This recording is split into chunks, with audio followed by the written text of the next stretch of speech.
In de Schuttersveldhal in Snits is een soort volk voor het beslissende duel om de play-offs voor het kampioenschap van Nederland. Het roen had het slietjagen bij de Snitsters. Want de eerste set wie in de mum van tijd ben, met 24-16.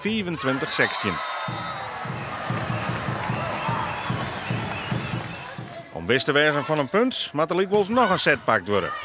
Snits boeg het een 10-jochen achterstand om in een 21-16 voorsprong.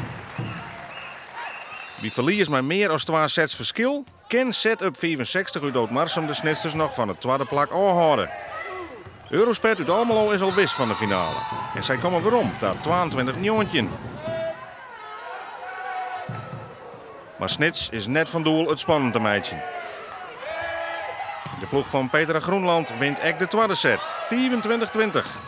En dan is de finale om de landstitel een feit.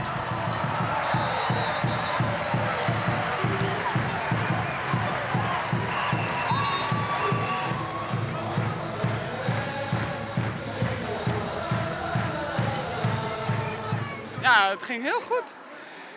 Focus was er. Zat spanning op, dat wel natuurlijk. Want ja, het zit wel in je hoofd. Je moet 2 sets pakken, dan pas ben je zeker. Ja, je wil niet de hele avond in spanning zitten om af te wachten wat er daar in Sliedrecht gebeurt. Dus het zat goed in de koppies. En we hebben heel goed uitgevoerd wat we vooraf bedacht hadden, waar we op getraind hebben. Dus ik ben ontzettend trots dat het gelukt is.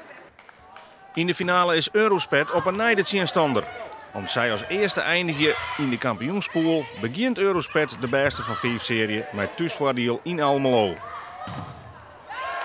Het budget dat VC Snits op zijn minst 1 keer een U-duel winnen moet om kampioen te worden. We hebben in de 4 wedstrijden die we tegen hun gespeeld hebben altijd punten gehaald. Dus we weten dat we goed tegen Eurospet kunnen spelen. Wij hebben daar nog niet gewonnen dit seizoen, dus dat blijft een uitdaging. Dat geldt ook voor hun, want zij hebben hier ook nog niet gewonnen in Sneek dit seizoen. Dus wat dat er gaat, staat het echt op 0 en wordt het inderdaad wel belangrijk om uit een keer een potje te winnen daar in Almelo. De ploeg van Petra Groenland tankt sneun in elk geval zelfvertrouwen. Want voor de statistieken wordt ook de tweede set binnenhellen. Met 3 bankspelers wint Snits via 24-18 de wedstrijd met 3-0.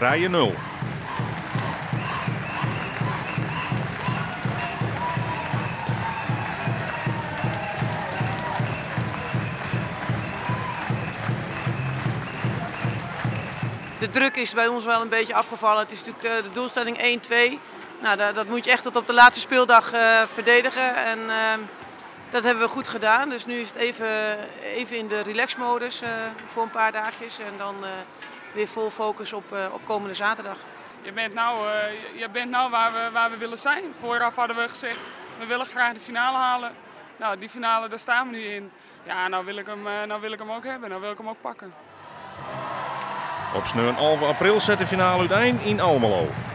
Woensdag 15 april had Snits haar eerste thuiswedstrijd.